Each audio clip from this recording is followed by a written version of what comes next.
남자가 집에 돌아왔는데 거실 불이 켜지지 않는 걸 발견했어요. 하지만 이상하게도 찬장 위에는 밝게 불이 켜진 전구가 있더라고요. 그가 항상 갖고 싶어 했던 롤렉스 서브마리너 시계가 바로 선반 위에 놓여 있었다. 술에 취한 상태에서 그는 시계가 어디서 났는지 신경 쓰지 않았어. 옆에 있는 바 의자를 끌어올려서 집으려고 했어. 그런데 갑자기 하나의 올가미가 그의 목을 조여왔어. 그는 거칠게 끌려 올라갔다. 그건 11mm 지름의 산악 로프로 500kg의 무게를 견딜 수 있어. 어둠에서 나온 남자가 밧줄을 묶었다. 그는 의자를 차버렸고 눈앞에서 술 취한 사람이 완전히 숨이 멎는 걸 보았을 때에야 안심했다. 그 후에 그는 전화기를 꺼내서 사진을 찍고 고객에게 보냈다. 이 사건의 가치는 $25,000야? 경찰의 조사를 피하기 위해 완벽한 사고 사망을 만들어내는 전문가라서 동료들은 그를 사고의 살인자라고 부르곤 해. 이 암살자는 보통 마이크라는 이름의 오토바이를 타는 걸 좋아해요. 임무를 완수할 때마다 그는 항상 극도의 흥분을 느껴요. 과잉 아드레날린을 해소하기 위해. 그 사람은 종종 문제가 있는 사람들이 많은 바를 찾아갔어. 그는 입구의 경비원에게 작은 팁을 주고 나가게 한 다음 안으로 들어가서 눈에 거슬리는 깡패들을 찾았어. 마이크가 눈을 돌리니까 몇 명의 덩치 큰 사람들이 여자들을 괴롭히고 있는 걸 발견했어. 그래서 일부러 다가가서 도발하는 말을 했어? 이 방법은 항상 효과가 있어? 확실히 몇몇 덩치 큰 애들이 화가 나서 돌아서서 덤벼들었어. 마이크는 이미 주먹이 간지러워서 참을 수 없었지. 마이크는 보통 싸움하는 스타일이 아니야. 그 사람은 이 남자와 여자를 괴롭히는 쓰레기들을 불구로 만들어버릴 거야. 어쨌든 영국에서는 이런 사람들을 얼마나 때려도 없어지지 않아. 아무런 피해를 주지 않더라도. 화가 좀 풀린 후 마이크는 바 주인에게 돈을 조금 던졌어. 왜냐면 영국의 응급차 비용도 만만치 않거든. 상쾌해진 기분이 드니까 그는 한쪽 구석에 숨어있는 문으로 차를 몰고 갔어. 여기가 그가 소속된 암살자 단체의 본사야.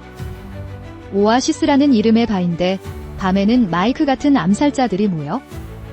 다만 각자의 일하는 스타일은 조금씩 달라. 이 턱수염이 있는 건장한 남자는 크리스야. 그는 연쇄 살인범으로 알려져 있어. 러시아에서 온 잔인한 천재는 모든 것을 베기 위해 도끼를 사용하는 걸 특히 좋아해. 그가 미쳐버릴 때는 아무에게도 상관하지 않아. 하지만 마이 같은 좋은 관계를 가진 사람을 만나면 여전히 호감 가는 미소를 짓지. 그 수염난 남자는 몰래 행동하는 것처럼 보이는 피터, 독살 전문가야? 그는 말을 잘하지 않고 특별히 목표를 몰래 독살하는 걸 좋아해. 그래서 죽을 때 그들은 누가 자신을 죽였는지 모르게 해. 맥과 마이크는 한 팀의 암살자야. 둘 다 특수부대의 퇴역 군인이야. 그들은 남자 암살자가 아닌 목표를 처치한 후 무고한 길거리 폭력배들에게 죄를 씌우는데 최고야. 오아시스 바에는 매혹적인 미녀가 있어. 그녀의 이름은 제인이고 일본 무술을 배웠어. 그녀는 제자로서 성공한 후 자신의 스승을 물리치고 카타나를 들고 세상을 떠돌았어. 바를 운영하는 사람은 레이라는 삼촌이야. 그는 모든 암살자를 관리하는 암살자 회사의 규칙을 정한 사람입니다. 그의 명성은 아주 높아서 그의 바에서 누군가 문제를 일으킬 용기가 없습니다. 그리고 이 사람들 외에도 바에는 마이크가 가장 싫어하는 사람이 있습니다. 바로 민턴이라는 노인입니다. 민트는 고객과의 접촉과 임무 정보를 확인하는 전문 암살자 회사의 중개인이에요. 그 후에 그는 임무를 완수할 적합한 암살자를 선택해요. 마이크는 돈을 챙기는 이 늙은이를 가장 싫어해요. 하지만 그는 그가 임무를 부여한 사람이기 때문에 그의 지시를 따를 수밖에 없었다. 이번에 민턴은 그에게 새로운 임무를 주었다. 회계사를 처치하는 것이었다. 게다가 이 목표는 고객이 2배의 돈을 지불했기 때문에 꽤 중요한 것 같았다. 이 임무를 수행하기 위해 마이크는 수리공으로 변장하고 5일 동안 지붕 위에 숨어 있었어. 고배율 조준경이 달린 이산화탄소 소총을 가지고 최고의 기회를 기다렸어. 마침내 회계사가 기차역에 나타났을 때 그는 완벽한 속도와 각도로 지나가는 차를 기다렸어. 총에서 발사된 총알은 유리 조각이 되어 차의 타이어를 맞추게 될 거야. 그래서 경찰은 그걸 타이어 펑크로 여길 것이고 불행한 회계사를 짓눌러 버릴 거야. 그렇게 마이크는 보너스가 2배인 임무를 쉽게 수행했어요. 숙련된 킬러인 마이크도 자신의 마음속 상처가 있어요. 혼자 집에 있을 때마다 그는 무의식 중에 아름다운 여인, 그의 전 여자친구인 벳을 떠올려요. 두 사람은 함께할 때 서로에게 깊이 사랑했지만 후에 마이크가 그녀의 마음을 다치게 했어. 그 때문에 베스는 그를 떠나 다른 여자와 함께하게 되었지. 이건 마이크가 생각할 때마다 그의 마음의 아픔이 되었어. 그의 마음이 무거운 순간 전화기가 새 메시지를 받았어. 알고 보니 민턴은 마이크에게 너무 바빠서 저녁에 직접 보너스를 2배로 받으라고 요청했어. 암살자 회사 규정상 이건 유효하지 않지. 하지만 보너스가 2배라서 마이크는 전혀 의심하지 않고 그날 밤 정해진 장소인 한적하고 조용한 골목으로 갔어. 곧 한 대의 오토바이가 빠르게 달려왔고 운전자가 갑자기 기관총을 들고 마이크를 향해 쏘기 시작했어. 마이크가 빠르게 차 뒤로 숨지 않았더라면 그는 벌집처럼 맞았을 거야. 총격이 빗나가자 저격수는 급히 오토바이를 타고 도망쳤지만 골목 끝에서 공사로 인해 잠시 막혔던 것을 예상치 못했다. 어쩔 수 없이 그는 방향을 바꿔야 했고 이때 마이크는 그가 눈앞에서 도망치는 것을 허락할 수 없었다. 저격수는 마이크에게 끌려내려져 온몸의 고통을 참아내고 있었다. 여전히 마이크와 대결하기를 원하지만 그는 눈앞의 사람이 영국에서 가장 강한 남자라는 것을 모른다. 결과적으로 이 불쌍한 운전자는 매번 일어서서 마이크에 맞서려 하지만 상대방에게 똑같은 방법으로 다시 넘어지곤 했다. 마이크도 그 뒤에 있는 고객이 누구인지 물어볼 수 없었기에 그는 더 이상의 시간을 낭비하지 않기로 하고 이 암살자를 처리하기로 했다.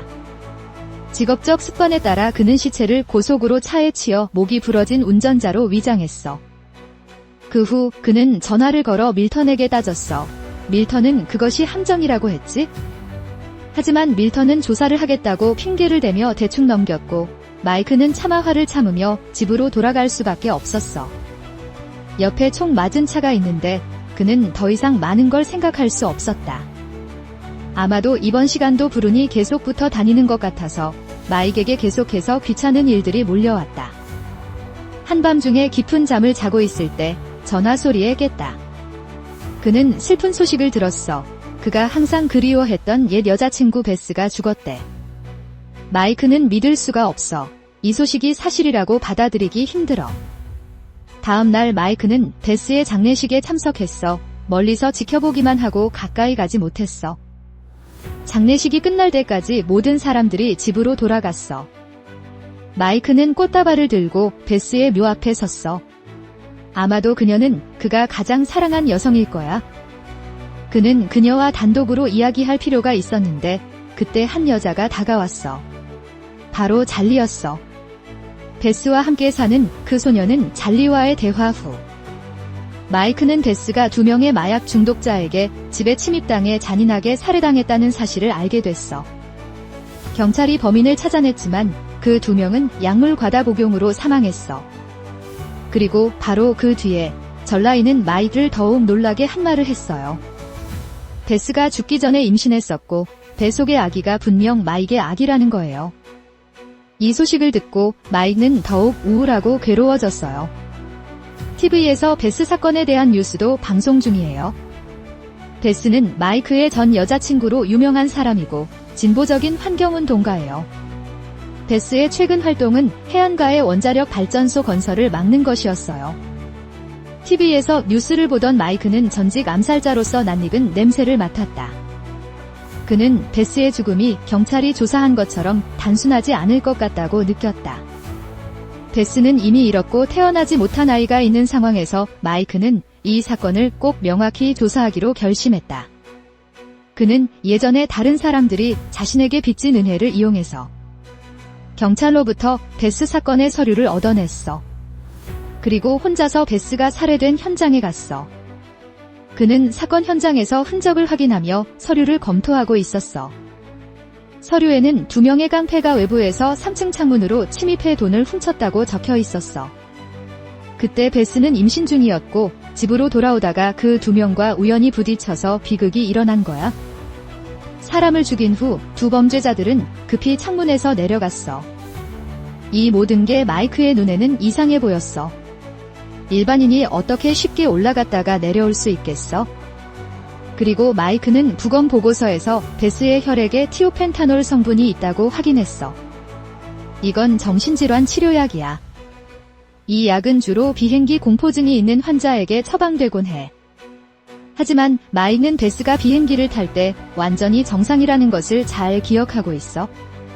그래서 마이크의 머릿속에서 실제 사건 현장을 다시 떠올리기 시작했어. 2명의 범인이 방에 침입해서 베스를 제압하고 그녀에게 티오펜탈 소듐을 주사했어. 이 약물은 진실의 약이라고도 불렀어요. 이건 정보기관과 용병들이 자주 사용하는 거죠. 2 암살자는 분명 베스의 입에서 뭔가 정보를 캐낼 거예요. 그들의 속셈을 가리기 위한 작업을 마친 후 그들은 방 곳곳에 2마리의 총기 중독자의 털과 체액을 흩뿌렸다. 이런 모략은 마이크에게 너무나 익숙한 일이었다.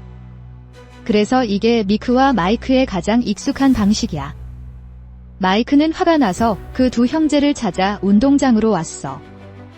2 형제가 마이크가 오는 걸 보고도 아무 일 없는 척했어.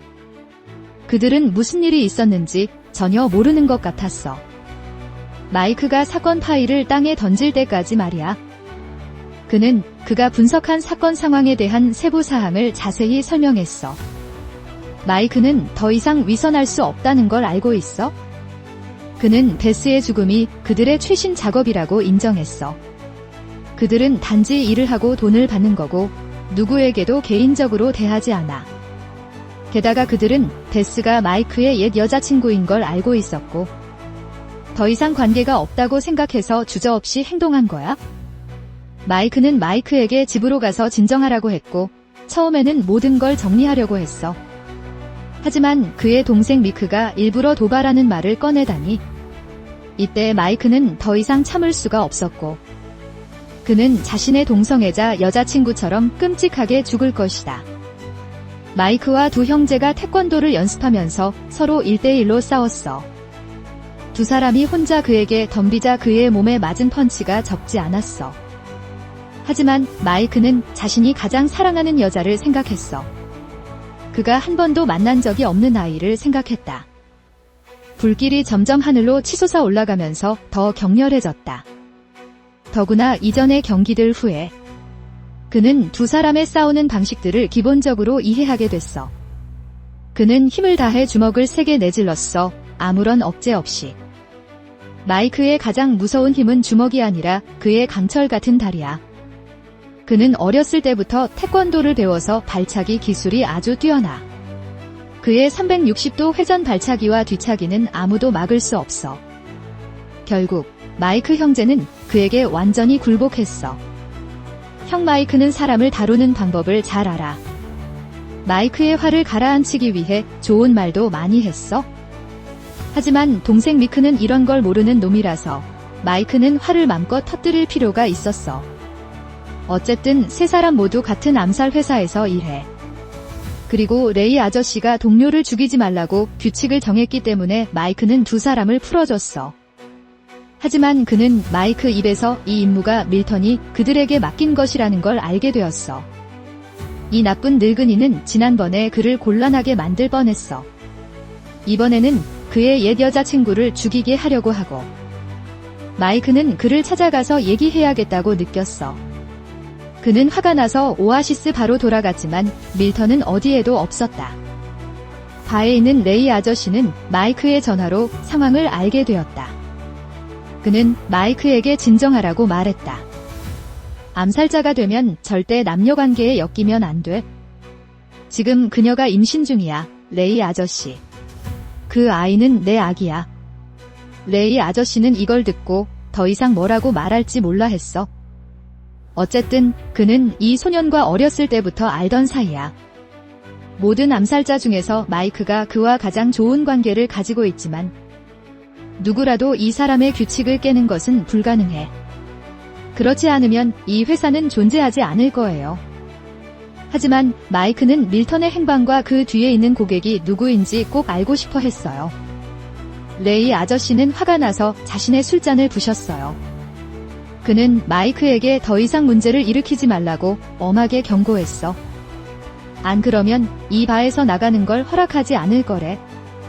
마이크는 레이 삼촌의 바 아래에 강력한 사냥용 총이 숨겨져 있다는 걸 알고 있었어. 그는 화를 잠시 누르고 바를 떠날 수밖에 없었어. 자기의 밥그릇을 깨부수고 싶지 않았거든. 그리고 심지어 레이 아저씨와의 관계를 완전히 끊고 싶지도 않았어. 왜냐하면 아무도 레이 삼촌이 그의 스승이라는 것을 모르기 때문이야. 이건 마이크의 젊은 시절 기억을 다시 떠오르게 해. 젊은 마이크는 지금처럼 강하지 않았어. 15살 때 그는 매일 집단 괴롭힘을 당했어. 특히 두목 로미오가 마이크를 더 잔인하게 대했지. 그가 돈을 빼앗은 후에 말이야. 그는 여전히 맞는 걸 잊지 않고. 그날도 그는 평소처럼 쫓기고 있었어. 훈련된 도망치는 기술로. 그는 임시 담장을 넘어 위험에서 벗어나는데 능숙했다. 그가 숨을 고르기 위해 담장 뒤에 숨어 있을 때 갑자기 큰 남자를 보게 된다. 이웃집 문을 폭력적으로 부수는 도구를 사용하고 있어.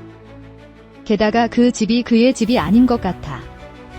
마이크는 그 남자가 신비스럽게 문을 닫는 모습을 보고 있어. 막 떠나려는데 깡패들이 둘러싸서. 로미오가 마이크에게 제대로 된 폭행을 준비하고 있어. 하지만 다음 순간 옆집이 갑자기 폭발해버렸어. 마이크는 그 수상한 남자가 아무 일도 없었다는 듯이 급히 떠나는 것을 보았다. 마이크는 뭘 생각해야 할지 몰랐다. 머릿속에 갑자기 그 남자를 따라가고 싶다는 생각이 떠올랐다. 그 집을 폭파한 남자는 그에게 치명적인 매력을 가지고 있어요. 마이크는 그 커다란 남자를 3주 동안 주시했어요. 그 남자가 한 모든 일을 목격한 후에요. 그는 결국 이 사람이 전문적인 암살자라는 것을 이해하게 되었어. 결국 어느 날 마이크는 그 큰 남자의 집 문을 두드릴 용기를 다 모았어. 바로 중년의 레이 아저씨야. 마이크는 그 남자가 사람을 죽이는 걸 본 모든 것을 기록했어. 레이 아저씨가 이 아이를 붙잡아서 집으로 끌고 갔어. 그는 이 바보 같은 아이가 뭐 하려는 건지 이해하지 못했어. 결과는 이 마른 소년의 대답이 그의 예상을 뛰어넘었다는 거야. 마이크는 또 그를 따라가서 사람 죽이는 법을 배우고 싶어 했어. 그가 가장 처치하고 싶어한 사람은 바로 로미오였어. 보통 레이 삼촌은 그를 직접 처치하고 조용히 도망쳤겠지만 그는 그렇게 하지 않았는데 그 소년에게 특별한 기질이 있다고 느꼈기 때문이야. 아마도 그는 암살자가 되기 위한 좋은 재료일지도 몰라. 그래서 레이 삼촌의 가르침 아래 마이크는 그의 첫 번째 살인 계획을 시작했어. 그는 로미오 집에 몰래 침입했어. 그는 발코니 난간에 올라가서 TV 안테나에 돈을 붙였어. 그는 조용히 더러운 옷더미 속에 숨어 있었어. 로미오가 집에 돌아오기를 기다리고 있었지. 로미오는 창가에 놓인 담배 한 개비를 우연히 발견했어. 원래 담배가 다 떨어진 상태였던 그가 그걸 하늘이 내려준 선물로 생각하고 바로 창가에서 급히 집어들어 피기 시작했어. 그때 그는 우연히 창문 밖 안테나에 있는 지폐를 보게 되었다. 오늘은 너무 많은 놀라움이 있는 것 같다. 그는 서둘러 발코니로 나가 돈을 주우려고 했다. 지금 마이크가 로미오를 발코니로 밀어냈어. 그는 항상 괴롭혔던 깡패를 쓰러뜨렸어. 보통 첫 번째 살인을 저지르면 내면에서 치열하게 싸우게 되잖아. 하지만 마이크는 전혀 느끼지 못했어. 오히려 약간의 안도감과 기쁨을 느꼈어. 그날 이후로 마이크는 레이 아저씨와 함께 새로운 과정을 배우기 시작했어. 다른 사람을 사고로 죽이는 방법은 무엇일까? 그는 특별한 약을 사용하는 모든 방법을 배웠고 경량 및 중량 무기를 사용하는 방법도 배웠다.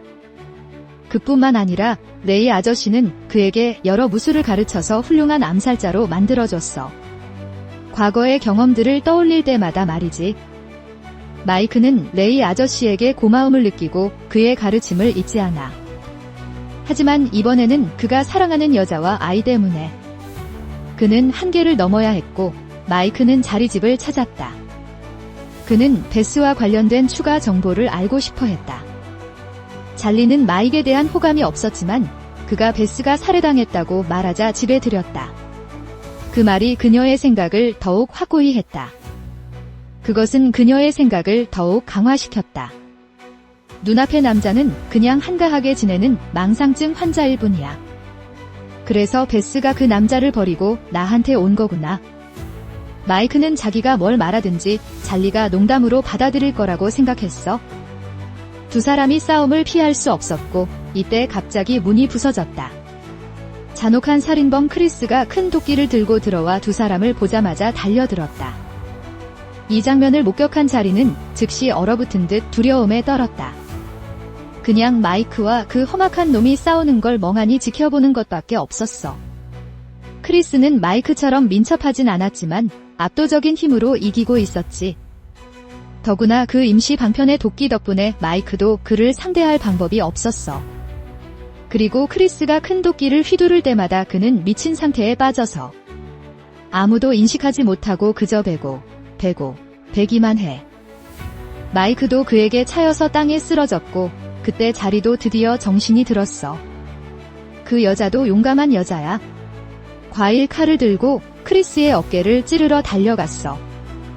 하지만 이런 험악한 놈이 꽤 두꺼운 살이 있다는 걸 예상하지 못했어. 과일 칼로는 그를 다치게 할 수가 없었거든. 그는 잘리를 밀쳐내고 마이크를 죽이려 했지만 이때 크리스는 드디어 차분해졌다. 피를 토하며 그는 마이크를 알아봤고 그 친구를 보자 미소를 지었다. 죽기 전에 그는 마이크에게 여기 온 것도 밀턴의 지시 때문이라고 말했다. 그리고 그의 목표는 사실 마이크가 아니라 잘리야. 크리스가 죽었고 잘리는 지금 너무 무서워서 마이크가 그녀의 어깨를 잡고 세게 흔들며 깨우고 있어. 그녀와 베스는 분명 뭔가 비밀을 쥐고 있을 거야.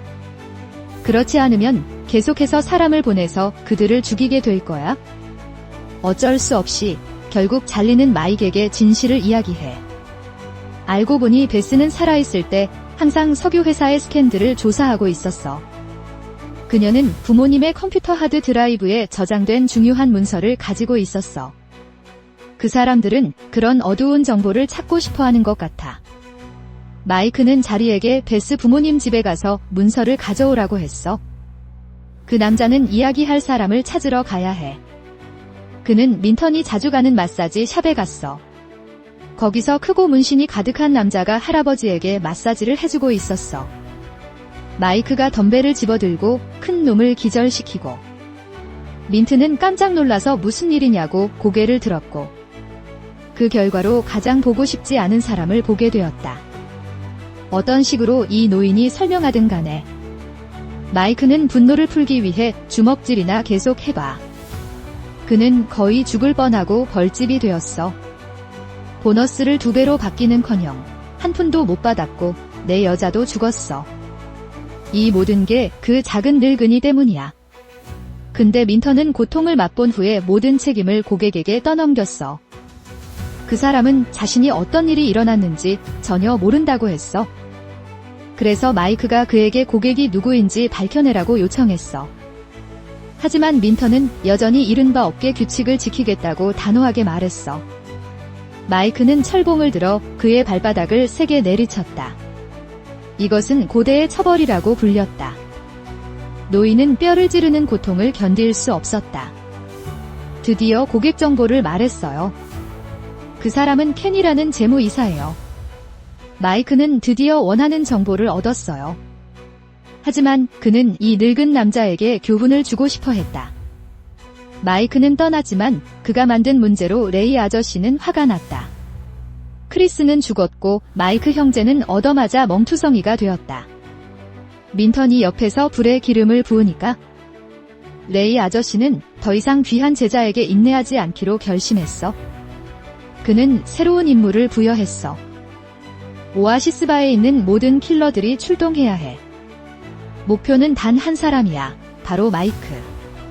게다가 이 임무는 누구에게도 보상이 없어. 회사는 생존과 관련이 있기 때문에. 치명적인 폭풍이 마이크에게 다가오고 있어요. 버스를 타고 마이크와 잘리가 비밀리에 만났어요. 그녀는 마이크에게 베스가 숨겼던 비밀을 말했어. 베스는 항상 석유에너지 회사를 조사하고 있었어. 그 회사는 총리에 대한 어두운 정보를 가지고 있었거든. 그래서 해안에서 석유 시추 권리를 얻기 위해 협박을 했어요. 그리고 베스는 항상 이 회사에 대한 정보를 회계사로부터 받아왔어요. 그런데 갑자기 일주일 전부터 그 회계사와 연락이 끊겼어요. 마이크는 여기까지 듣고 무력하게 눈을 굴렸다. 왜냐면 그는 그 회계사가 바로 자신이 이전에 깨진 유리로 죽인 불행한 놈이라는 걸 알았거든. 그가 예전에 조각난 유리로 사람을 죽였다는 거야? 잘리가 마이크에게 이 자료들이 담긴 하드를 줬어. 그녀는 마이크에게 베스가 정말 그를 사랑한다고 말했어. 그냥 마이크는 솔직한 사람이어서 베스의 진짜 감정을 알지 못하는 거야? 이제 뭐라고 해도 너무 늦었어. 그리고 마이크가 할 수 있는 건 그 두 모녀를 위해 복수하는 거야? 이게 바로 마이크의 생각이야. 그는 분명히 그 쓰레기들한테 대가를 치르게 할 거야. 지금 재무이사 케니 베스 일 때문에 사무실에서 정신없이 바쁘고 있어. 그는 완전히 신경 쓰는 중이야. 그가 모르는 사이에 한 남자가 그의 뒤에 조용히 나타났어. 마이크는 이 완고한 회계사에게 수많은 강탈을 날렸어. 게다가 그를 창밖으로 던지겠다고 위협했어. 드디어 그의 입을 열게 만들었어. 그리고 마이크에게 진짜 배우가 누구인지 말했어. 그건 바로 석유회사의 고위 간부인 김이야. 그가 켄에게 암살자를 고용하라고 명령했어.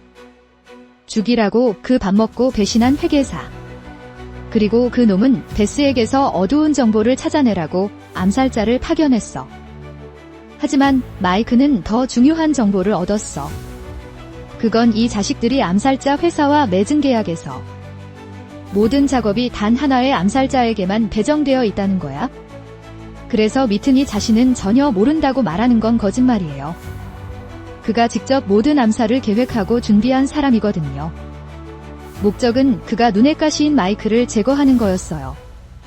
게다가 켄은 전자 녹음기를 가지고 있어요. 그 안에는 그와 민턴 사이의 모든 전화 통화가 녹음되어 있어요. 이게 바로 증거예요. 방금 이런 말을 하고 나니 사무실 벽이 갑자기 폭발했다.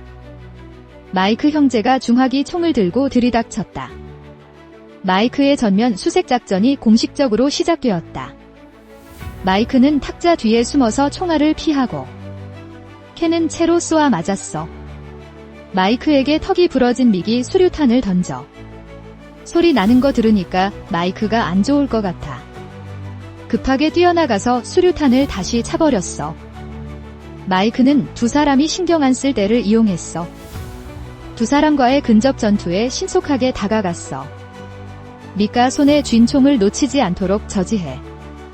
그 순간 마이카 중기관총으로 그를 향해 쏘고 있어. 하지만 모든 총알이 형의 몸에 맞았어. 그때 그는 얼떨떨해하며 직접 동생을 죽였어. 극심한 슬픔에 빠져. 그는 미친 듯이 마이크를 죽이려고 그에게 총을 쏘고 싶어 했다. 하지만 모든 총알이 바닥났고 마이크에게 한 터대 상처도 주지 못했다.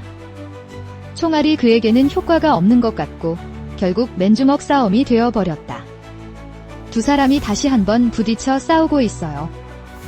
마이크는 분노에 가득 차서 힘이 엄청나게 증가해 한 손으로 마이크를 쳐냈어요. 그리고 마이크는 그 기회를 잡아 옆에 있던 소화기를 집어들고 마이크에게 훅 날렸어요. 그 한 방에 그를 땅에 쓰러뜨렸어. 큰 문을 나서자 독전문가 피터가 그에게 달려들었어.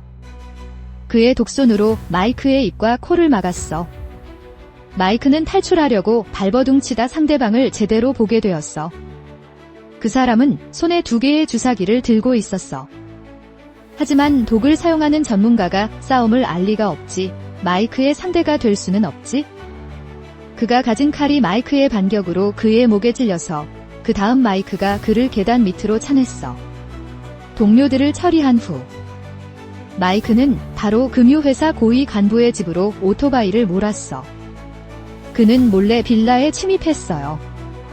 지금 김은 자신의 큰 빌라 안에 있고 여성 암살자가 검을 들고 지키고 있어요.